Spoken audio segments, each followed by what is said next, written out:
Hello and welcome back to Tuesdays with Tom. I'm Greg.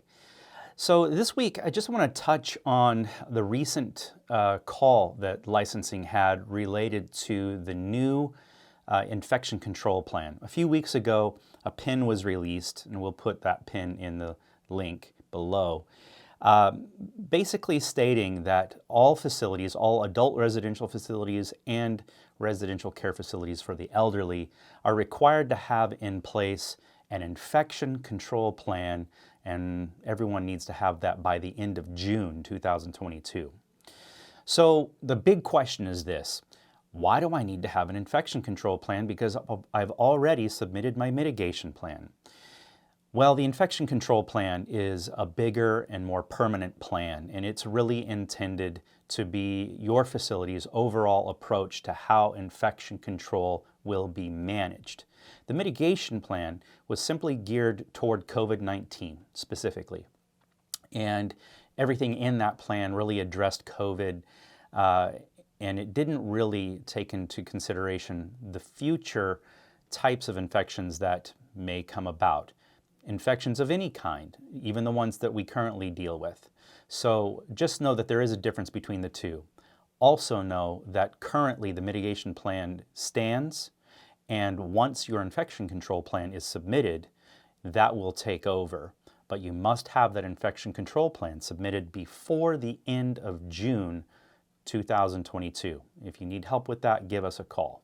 So related to the infection control plan, another item that people ask about is the requirement to have a preventionist on your staff. What is a preventionist?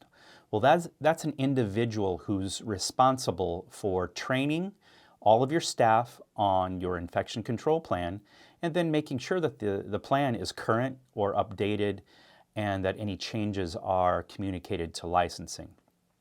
The preventionist can be anyone that the administrator assigns the duty to. It could also be the administrator. But it does have to be somebody who takes responsibility for this plan, and they need to be trained in how to do this, which leads to the next question. How are they going to be trained? Well, an infection control preventionist, it's hard to say, isn't it? That's a position that's existed in skilled nursing and hospitals for a number of years. And so the training already exists. And according to licensing, you can find any currently approved infection control program, and that will be adequate to train your preventionist. There are trainings available through the CDC and other notable trainers online. In the pin that was put out by licensing, they provided links to those trainings, or trainings that would be acceptable, and I'm sure more will come. So the next question is, how will my staff be trained? Well, again, that falls on the preventionist as a responsibility. However, there are many different approaches to training, and vendors like Community Care Options and others are developing trainings that can be utilized for your staff with regard to infection control. So stay tuned on that. But otherwise, it would be an in-person on-site training by your preventionist or by any other third party that they can hire to do this.